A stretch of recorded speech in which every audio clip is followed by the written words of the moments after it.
Осы видеода Сайбер Инвенс корпорациясының каталогын орыс тілінен қазақ тіліне қалай аударамыз, сол туралы көрсетемін. Ол үшін біз Google арқылы өзіміздің жеке кабинетімізге кіреміз. Вход личный кабинет, міне. Осы жерде бірінші сілтемені басамыз. Өзіміздің логин паролімізді былай үлкейтіп алып тұрып бассаңыз болады, міне.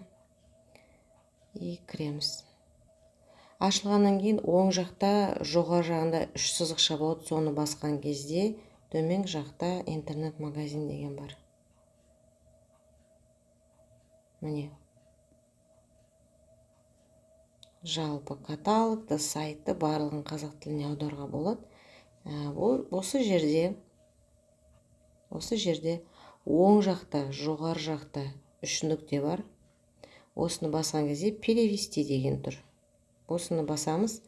Ең астында казахский, русский деген тұр ғой. Осы казахскийді бассаңыз, басқа тілге де ауыстыруға болады. Мына другие языки деп таңдайсыз, мына. Бізге керегі казахский.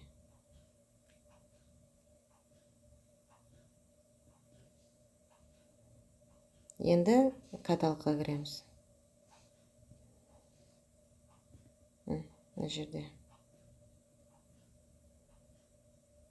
жаңа форматтағы каталогтар, бағалар тізімі деп кәдімгідей барлығы сайттың өзін қазақшаға аударып беріп отыр.